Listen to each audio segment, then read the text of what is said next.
அடுத்து மகத பீடத்தின் பட்டன் தேவியர். பீடத்தின் நாமம் மாகதம். தேவியின் வலது முழங்கால் விழுந்த இடம்.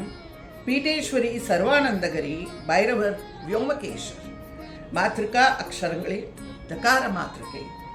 அக்ஷர தேவியின் நாமம் சரஸ்வதி தேவி.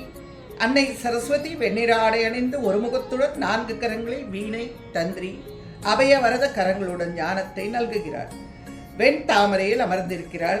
தனுர் வேத மந்திரங்கள் சித்திக்கும் பீடம். இன்று பாட்னா என்று நாம் அழைக்கும் பாடலிபுத்திரமே இந்த பீடேஸ்வரியின் இருப்பிடம்.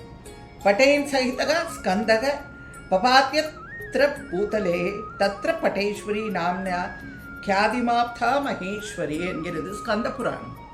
அம்பிகையின் வஸ்திரமும் இடது தோளும் விழுந்த பீடத்தில் அம்பிகை பாட்டேஸ்வரி ஆகிறாள்.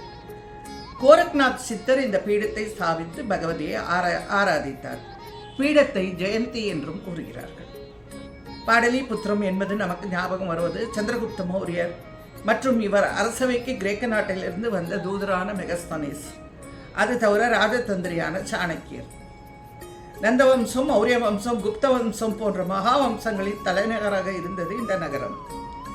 இதற்கு புஷ்பபுரா என்ற ஒரு பெயரும் உண்டு. இந்த பெயர் பாட்டலி அல்லது பாதிரி மரத்தின் பெயரிலிருந்து வருகிறது.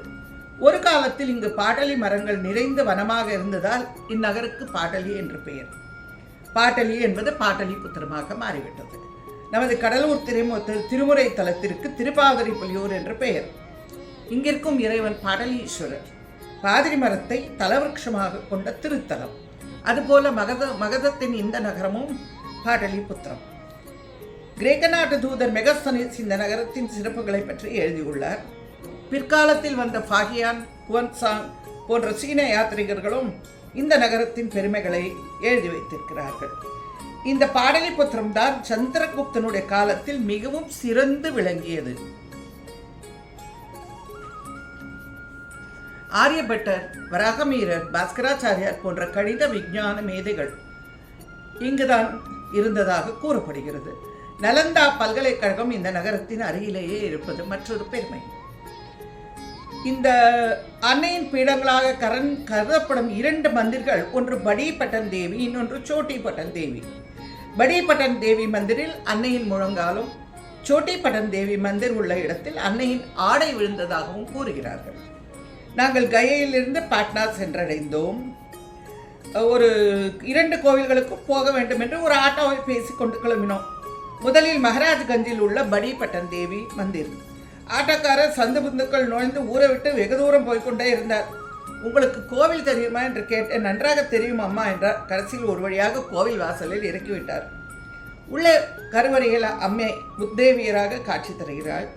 வைஷ்ணவ மாதா கோவிலில் முத்தேவியரும் துர்கா லட்சுமி சரஸ்வதியாக 3 பிண்டிகளாக காட்சி தருகின்றனர். இங்கு முத்தேவியரும் ரூபத்துடனேயே காட்சி தருகின்றனர். மூவருக்கும் உருவம் இருக்கிறது. மிகவும் அழகான அலங்காரத்தில் அன்னை மகாகாளி, மகாலட்சுமி, மகா சரஸ்வதி. இந்த பீடநாயகியை சர்வானந்தகரி என்று அழைக்கிறார்கள். கோவில் பூஜை செய்பவர் படி பட்டன் தேவி மந்திரிலிருந்தே இந்த ஊருக்கு பாட்னா என்று பெயர் வந்தது என்று கூறினார். வடக்கே கங்கையை நோக்கி காட்சி தருகிறாள் படி பட்டன் தேவி. அழகான சிங்காதனத்தில் காட்சி தரும் படி பட்டன் தேவி பார்க்க சிறிய மூர்த்தமாக இருந்தாலும் கீர்த்தியில் பெரிய தேவி. பக்கத்திலேயே பைரவன். சர்வானந்தகிரி நமக்கு சச்சித்தானந்தத்தை தருபவள். உண்மையிலிருந்து சித்தத்தை ஆனந்தமயமாக்கி வாழ்க்கையை அர்த்தமுள்ளதாக்கும் தேவி. அன்னை தமஸ்யா தேவியும் ஆகிறாள். நம்மிடம் இருக்கும் தூக்கத்திற்கும் சோம்பலுக்கும் எதிரி இந்த தமஸ்யா தேவி. நம்மை எழுப்பி நற்காரியங்களில் ஈடுபடச் செய்பவள். அன்னைக்கு சரஸ்வதி தேவி என்ற பெயரும் உண்டு. சகல சம்பத் சுகதாம் மகாஸ்ரீயம், சகல கல்யாணகரீம் மகாஸ்ரீயம், சகல சௌபாகியகரீம் மகாஸ்ரீயம், பஜாமியகம் ஞானகரீம் மகாஸ்ரீயம், பஜாமியகம் லக்ஷ்மி கமலதாரிணியை சிம்மவாகினியை. அம்பிகையே லக்ஷ்மி சரஸ்வதி காளியாக நமஸ்கரிக்கிறோம். பண்டிட்ஜி என் சக்தி பீட தரிசனத்தை கேட்டு அம்பிகையின் படம் ஒன்று தந்தார். மிகவும் ஆத்மார்த்தமான தரிசனம். அங்கிருந்து சோட்டி பட்டன் தேவிக்கு கோவிலுக்கு கிளம்பினோம். காசியை விட சிறிய சந்துக்கள். இருபுறமும் ஓடிக்கொண்டிருந்த சாக்கடையில் விழுந்து விடுமோ என்று பயமாக இருந்தது. பாவம் ஆட்டோ ஓட்டுநர் பத்திரமாக கோவில் வாசலில் இறக்கிவிட்டார். இங்கும் 3 தேவியரின் தரிசனம். மகாவிஷ்ணு, சூரியன் ஆகியோரும் உடன் இருக்கிறார்கள்.